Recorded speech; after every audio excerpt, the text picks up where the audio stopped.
Bueno, lo habíamos anunciado antes de irnos a la pausa y quiero agradecerle al doctor Rodolfo Quirós, que nos acompaña, gerente general de la clínica Foglianini, que la semana pasada tuvimos una charla interesantísima aquí desde la radio. Rodolfo, ¿cómo está? ¿Cómo está, doctor Quirós? Muy buenos días, un saludo para usted. Muy buenos días. Gracias por conversar con nosotros. Y también hoy día vamos a tener una conversación múltiple. Rodolfo está en Santa Cruz. Estamos con el doctor Julio Augusto Cordero, que está en la ciudad de La Paz, que es infectólogo, en este caso especialista en el área, y efectivamente de esto es importante hablar en este momento. Así que también lo saludo, doctor Cordero, hasta La Paz. Un saludo para usted. Buenos días, un gusto. A ver, espéreme un segundito, doctor. ¿Ahora sí? Buenos días, un gusto. Ahora sí, muchísimas gracias a ambos por acompañarnos en esta mañana. Bueno, doctor Quirós, vamos a compartir esta entrevista efectivamente entre ambos, usted y el doctor Cordero, para un poco orientar a la población con los pasos a seguir de aquí en adelante, ¿no? Los pasos que tenemos que seguir en esta etapa de la cuarentena, porque ya estamos con una cuarentena total, doctor Quirós. Sí, bueno, antes que nada quería saludar a Augusto. Quería remarcar que es el presidente de la Sociedad Boliviana de Infectología y la verdad es que contar con un especialista de las características del doctor Augusto Cordero de Batón es una garantía para que la gente pueda recibir información de calidad y confiable. Y así tiene que ser, definitivamente, que nos está solo un caso confirmado en este momento, doctor Cordero, pero obviamente ustedes como Sociedad Boliviana de Infectología están verificando todo lo que está pasando en el país y en el mundo entero con esta situación.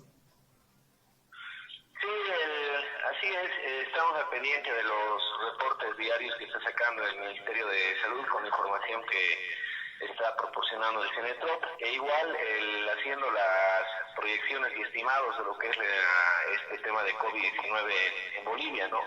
Ya con los casos que se tienen, hay varios colegas, epidemiólogos salubristas, que están trabajando en las estimaciones para el país, y justamente tenemos ya la información por parte de la doctora Urquidi, que es una colega boliviana que trabaja en Chile. Ella hace una estimación, ¿no?, que Bolivia llegaría a tener 4.000 casos confirmados para finales de abril, de los cuales solamente el 14% van a ser detectados, dado el tema del laboratorio que estamos atravesando en el país, solamente con la CENETROP procesando las muestras, esperando que próximamente ya se habiliten otros centros, pero este 14% de casos diagnosticados dejaría más o menos unas 3.400 personas que estarían circulando sin el diagnóstico de COVID-19. En este sentido es fundamental que como población se respete y se cumpla todas las medidas y recomendaciones que continuamente se han estado dando desde hace ya varias semanas en relación a las acciones personales que uno tiene que tomar, a la responsabilidad personal que implica esta situación, y también con las recomendaciones ya como sociedad con el tema de la cuarentena, ¿no? Que hemos visto que en diferentes lugares del país hay algunos sectores que si bien son aislados, pero obviamente es un riesgo enorme a que este tema se prolongue y se extienda. Doctor, en este caso, cuando usted nos da esta cifra, 4.000 casos que podría tener Bolivia hasta finales del mes de abril, solo con el 14% de casos detectados, esta cifra es para preocuparnos, porque el resto quiere decir entonces que no nos vamos a enterar, no nos vamos a dar cuenta de las personas que efectivamente portan el virus, y esto se puede alargar, porque en la medida en la que uno menos se dé cuenta o pueda ingresar al tratamiento, bueno, no hay un tratamiento, pero pueda aislar a la persona, a su núcleo más cercano, en este sentido, hay menos opciones de que esto sea más corto. Sí, hay que tomar en cuenta que estas son proyecciones, ¿no? Y las medidas para aplanar esta curva de casos que podríamos tener es justamente el cumplimiento a todo lo que, como te decía, tanto se ha insistido.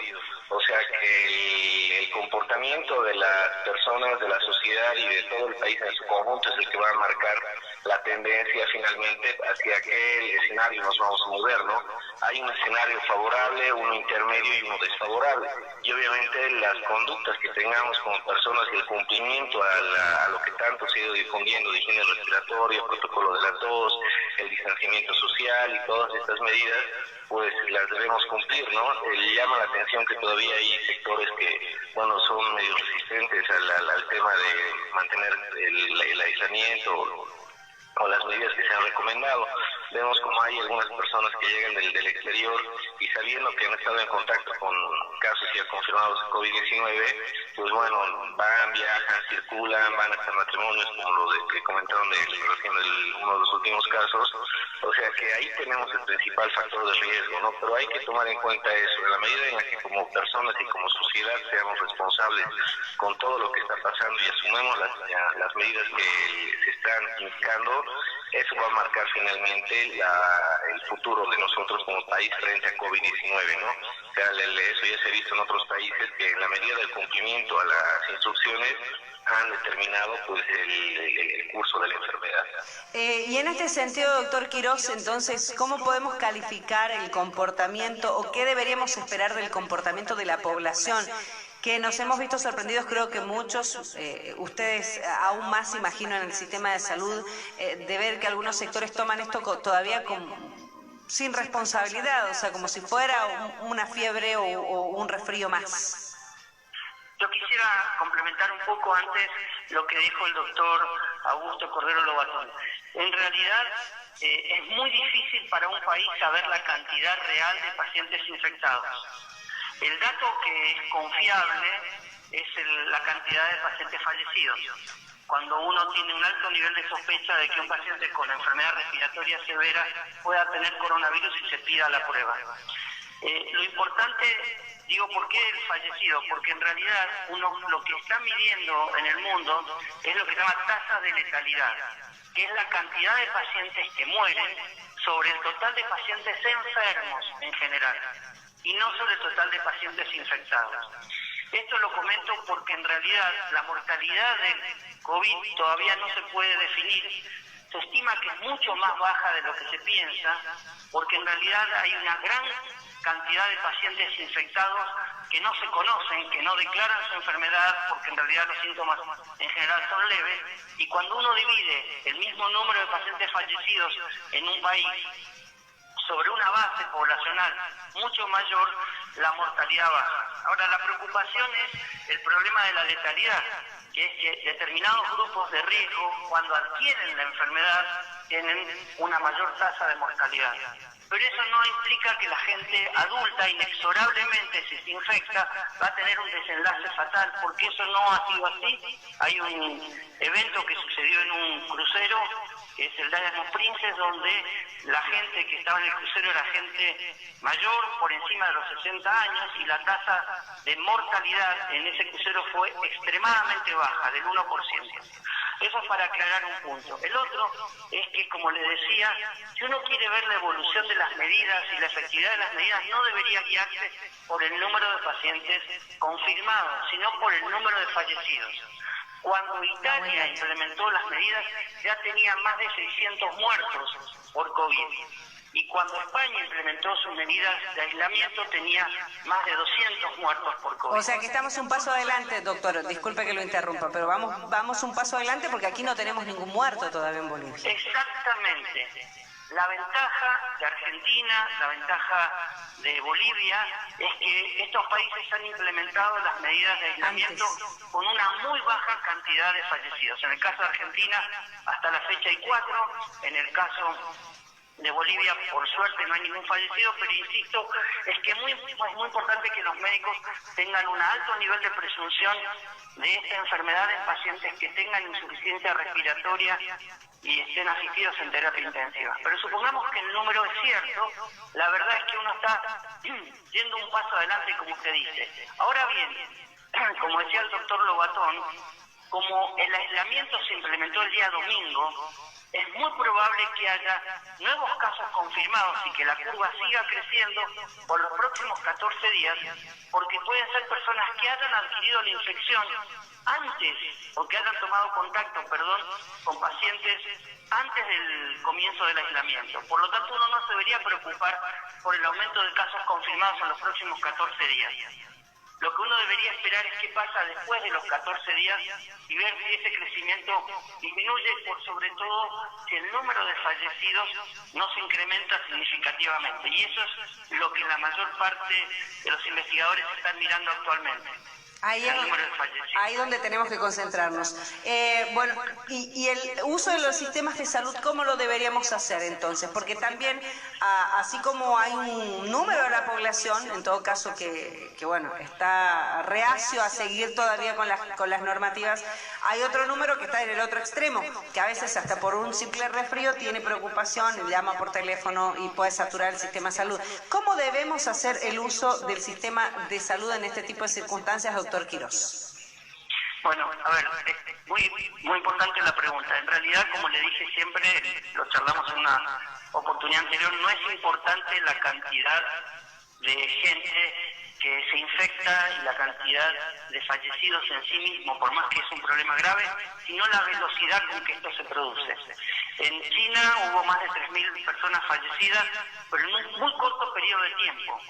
Es mucho menos que la cantidad de fallecidos por influenza durante todo un año. Si uno dividiese esos fallecidos que ocurrieron prácticamente en 2 meses, 3 meses en China por 12 meses, el sistema podría haber absorbido esa demanda asistencial. Lo que sucede en los países es que en general no hay reserva de camas más allá de las patologías habituales. Entonces, cuando se desborda el sistema por una contingencia, como es la aparición de la pandemia, en realidad lo que sucede es que se satura el sistema de salud y no se puede dar asistencia a los nuevos pacientes y se deteriora la atención de los pacientes que habitualmente requieren atención. Por lo tanto, lo más importante es quedarse en casa y que las consultas que uno haga a los sistemas de salud sean realmente necesarias. Nosotros en la clínica vemos con frecuencia consultas a veces banales en el área de urgencia que podrían ser diferidas. De hecho, lo que estamos observando es que ha habido una disminución significativa de la atención no programada, justamente porque la gente está tomando conciencia de no tener que ir a las instituciones de salud por cosas menores. Así que esa sería una buena medida. Y la otra es que el gobierno no tome en cuenta la cantidad de camas que tiene hoy, ocupadas, sino la cantidad de camas que no están ocupadas. Porque esa es la realidad, la real reserva que tiene el sistema de salud. Entonces, es importante que el gobierno empiece a evaluar cuántas camas disponibles, vuelvo a insistir, camas que actualmente no están ocupadas por pacientes habituales, cuentan para poder atender a una demanda explosiva, ¿no?, de atención. Doctor, por eso me imagino que debe estar positivo esto que están haciendo, de verificar lugares donde pueden habilitar efectivamente para que los positivos estén aislados y dejen de estar, digamos, en casa y a veces no cumplan con las medidas de seguridad que tienen que tener. Doctor Cordero, ¿qué se debe esperar de las medidas que va asumiendo el gobierno boliviano, que ha asumido ya el gobierno boliviano, en torno a esta curva que usted nos decía de la cantidad de casos que podemos tener, ¿no? Y obviamente el nivel de detección que hay en nuestro país? ¿Cómo debemos esperar que evolucionen las medidas que ha tomado el gobierno de Bolivia? Mira, un tema fundamental, el que lo comentabas en tu pregunta, es también la capacidad de diagnóstico de los casos, ¿no? Actualmente estamos trabajando con el CENETROF como laboratorio de referencia nacional, que es el único laboratorio que está procesando muestras de todo el país. Esto con la dificultad que implica el envío de muestras, ¿qué te digo?, desde La Paz, Tarando, Potosí, Tarija, que todo tiene que llegar al CENETROF.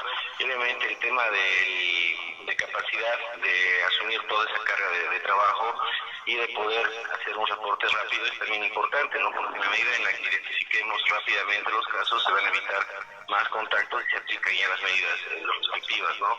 Tenemos entendido de que se está ya procediendo a realizar los estudios por parte de INLASA aquí en La Paz, pero eso igual nos deja con 2 laboratorios a nivel nacional para los 9 departamentos y para la cantidad de casos que se están presentando o se van a presentar más adelante, ¿no? O sea que esperemos que esta estrategia de diagnóstico es fundamental, que ya lo dijo el doctor Tedros de la OMS, que todos los países deben diagnosticar, se implemente también en el país de manera más amplia y generalizada, ¿no? Ya que si no tenemos diagnóstico, pues bueno, ahí hay casos que están circulando. Y coincidiendo con Rodolfo, el 80% de las personas infectadas con este COVID-19 van a ser de formas no complicadas o leves, ¿no? Pero que es necesario identificarlas para evitar que siga la transmisión en la comunidad y que las poblaciones de riesgo, que son los mayores de 60 años, las personas con comorbilidades, que son los enfermos con patología cardiovascular, los diabéticos, los oncológicos, los hipertensos, sean afectados por este tema del virus, que finalmente el 20% de todo el total de pacientes es el que va a llegar a los hospitales del país. Y ahí está el tema que recurrentemente se ha estado tocando en estos últimos días, ¿no? La real capacidad del sistema de salud para atender a este 20% de pacientes que vayan a necesitar hospitalización. De ese 20, el 15 va a ser pacientes que van a estar en salas de la hospitalización propiamente dichas y un 5% los que van a llegar a la terapia intensiva. Ya hemos estado escuchando declaraciones de representantes de los colegas de medicina crítica y terapia intensiva en relación a la real capacidad de los hospitales para atender a este tipo de paciente crítico. Doctor, o sea que toda esta coyuntura hay que analizar en esa forma. Lo voy a interrumpir y le pido disculpas. Lo que usted nos decía, doctor Cordero, entonces es que sería necesario habilitar otros laboratorios o que las pruebas sean más rápidas, ¿no? El tema de la detección del virus sea más rápido. Es fundamental tener más centros que trabajen mayor cantidad de muestras y que consiguen resultados más rápidos, ¿no? O sea, y esa es una estrategia que ya depende de la autoridad de salud para poder ejecutar. Es cierto que hay, doctor, y usted como experto y especialista en el área, como presidente de la Sociedad Boliviana de Infectología, una prueba que es más rápida y que creo que hay la posibilidad de traerla de otros países, no sé si la han aplicado en China o en los Estados Unidos, ¿hay una prueba de detección rápida?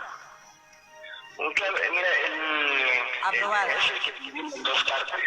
Una es las pruebas de biología molecular, que sí son las que se están empleando para el diagnóstico en los primeros días de la enfermedad y que nos dé el resultado de que si la persona tiene el virus o no. O sea, eso es lo que se está aplicando a nivel mundial. Estas pruebas rápidas que han aparecido ahora y que con ese nombre uno pensaría que es mucho mejor que una prueba de PCR, son pruebas serológicas de anticuerpos, IgM, y cuya sensibilidad y especificidad se toman a partir del día 7 ya de la enfermedad. Por lo tanto, cada prueba tiene su momento en el que es más útil y el tema de la utilización o no de un estudio también va en relación a en qué momento yo vea al paciente.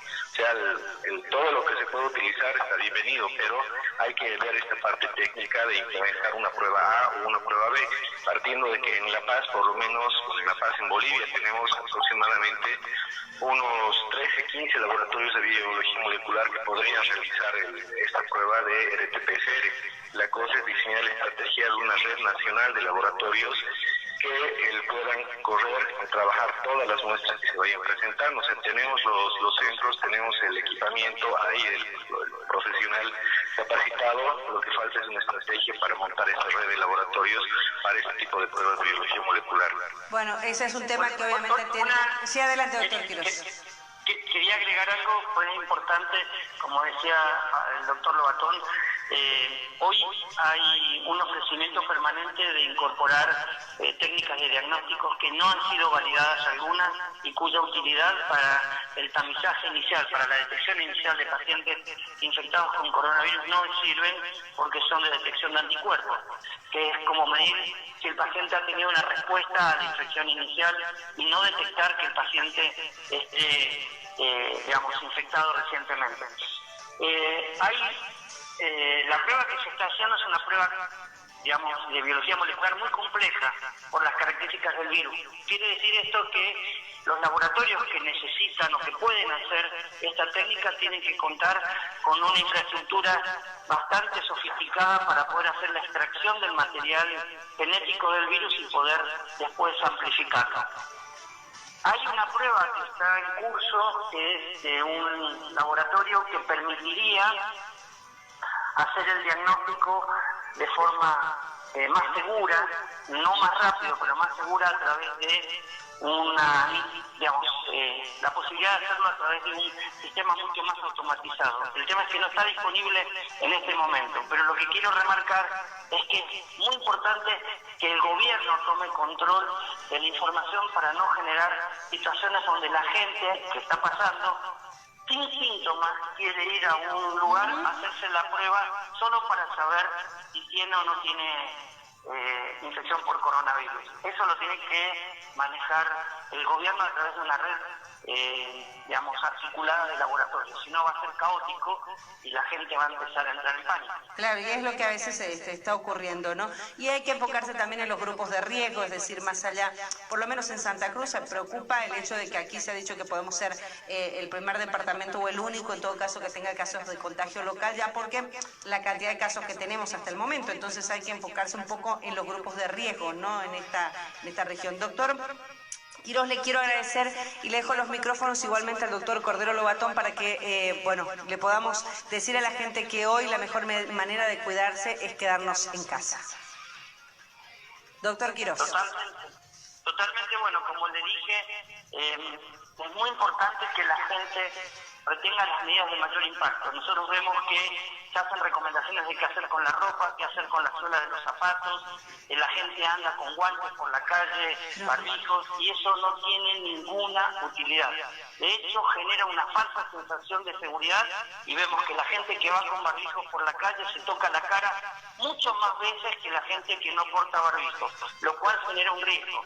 Y la gente que anda con guantes tiene la sensación de que eso lo protege cuando el virus en realidad no entra por la piel, sino que entra por las mucosas. Entonces vemos que están con los guantes y bueno, obviamente tocan objetos en el supermercado y después se tocan la cara y olvidan que el elemento más importante es la higiene de manos. Entonces, si yo tuviera que dejarle un mensaje a la población, solo le pediría que haga foco en 3 medidas.